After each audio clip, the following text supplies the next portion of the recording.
There exists a plant so small and so unassuming that most people walk past it without a second glance. Yet within its tiny green spheres lies a power that could feed the world and transform entire communities. This plant produces more protein per acre than soybeans and grows without the need for soil or expensive fertilizers. It multiplies so rapidly that under the right conditions, it doubles its entire mass every 16 to 48 hours. For millions of years, long before agriculture or supermarkets, it fed ecosystems, animals, and human civilizations across continents. It was harvested by ancient cultures, relied upon during famines, and sustained quietly through entire eras of human history. And yet, in homes and parks across the United States, it is despised and classified as a nuisance or even a threat, and authorities do everything they can to destroy it. They call it duckweed, and this is the story of the fastest growing and most efficient source of complete nutrition on Earth, hidden in plain sight and deliberately suppressed. The story of this aquatic wonder is a biological masterpiece of efficiency that defies the rules of modern farming. Duckweed is essentially a tiny metabolic machine that has stripped away every part of a plant that does not lead to growth. It has no woody stems to support, no heavy trunks to build, and often no roots at all. While a crop like corn or wheat spends months building a skeleton of cellulose, duckweed dedicates every single one of its cells to producing food. Under optimal conditions, a single tiny sphere can double into 2, then 4, then 8, and in a matter of weeks, it can blanket an entire lake. This efficiency is mathematically staggering. Soybeans are the global standard for plant protein, but they yield only about 0.4 tons per hectare. Duckweed can yield between 4 and 10 tons of protein in that same space, which is 10 to 25 times more food without a single drop of irrigation or soil. It is the ultimate insurance against hunger. The nutritional power of these green dots is equally impressive.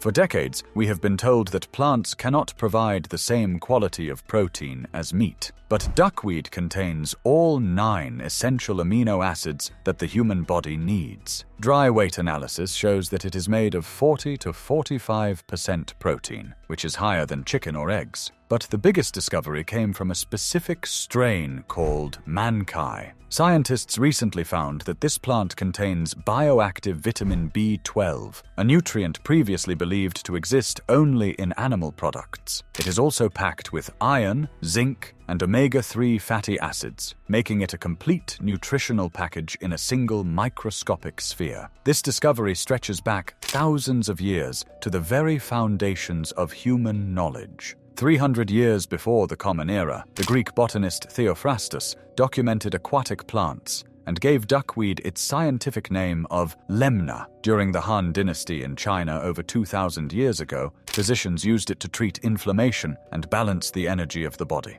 In India, ancient Hindu texts like the Sushruta Samhita recorded it as a source of food, and Buddhist monks consumed it as the purest form of sustenance. To truly understand the scale of what this plant can do, we have to look back 49 million years to an event that changed the climate of our entire planet. This is known as the Azolla event. At that time, the Earth was a greenhouse with no ice at the poles and carbon dioxide levels 3,000 parts per million higher than today. In the Arctic Ocean, a massive explosion of the water fern Azolla occurred, covering millions of square miles of the sea surface. These plants pulled so much carbon out of the sky that they caused the entire planet to cool down, eventually leading to the formation of the Antarctic ice sheets. It was a tiny plant that single-handedly ended a warming event that was 12 to 15 degrees Celsius warmer than the present day. This same power was harnessed by humans in a secret that was guarded like a treasure for centuries. In the 11th century, a Buddhist monk named Kong Min Kong discovered that rice grew much faster when this water fern lived in the same water.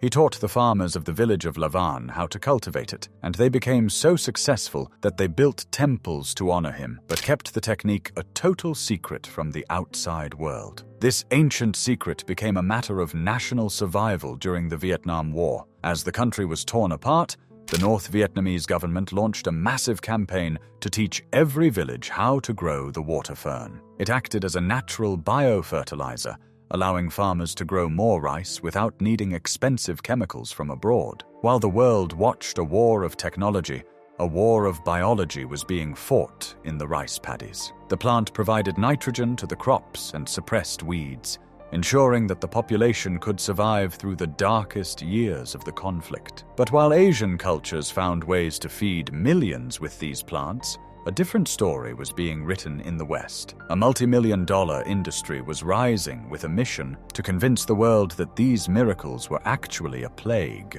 Chemical giants like Monsanto and Bayer built a global market for aquatic herbicides that is now valued at over $650 million.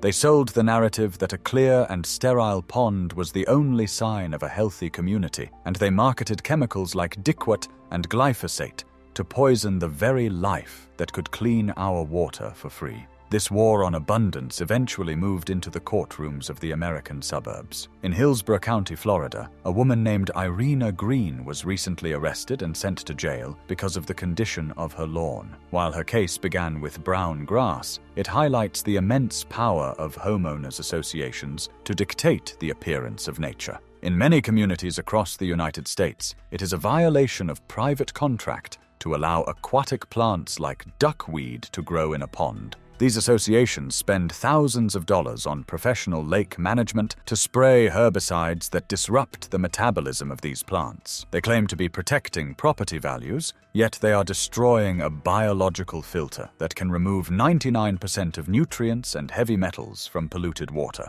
A thick mat of these plants even prevents mosquitoes from laying eggs, acting as a natural barrier against disease. But we are taught to call them mosquito ferns, to ignite our fear. We have been conditioned to prefer a toxic and clear pond over a thriving and green ecosystem because abundance cannot be easily patented or sold. While we fight to kill duckweed on Earth, the most advanced scientists at NASA have realized it is the key to our future in space. For the upcoming Artemis 3 mission, which will return humans to the lunar surface for the first time in 50 years, a project called LEAF is being developed. This stands for Lunar Effects on Agricultural Flora. Scientists have chosen duckweed as a primary space crop because it requires minimal space, no soil, and can survive the high radiation levels of deep space. It will be grown in a specialized chamber on the moon to see how lunar gravity affects its growth. This tiny plant will provide astronauts with oxygen,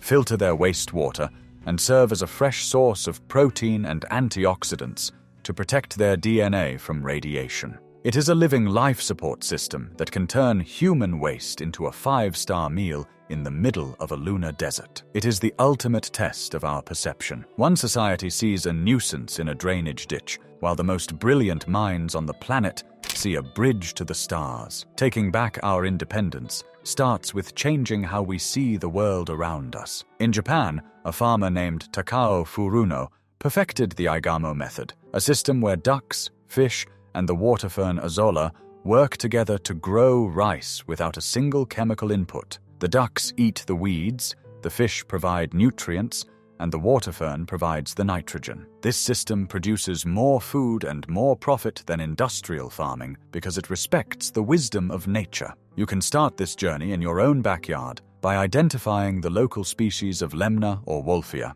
With a simple tank of clean water and a little sunlight, you can create a source of nutrition that grows faster than you can consume it. Duckweed is not a weed. It is a reminder that the industrial system survives on our dependence, while nature survives on its own freedom. The next time you see a green blanket on a pond, do not see a problem. See the lost treasure of our ancestors and the future of human resilience.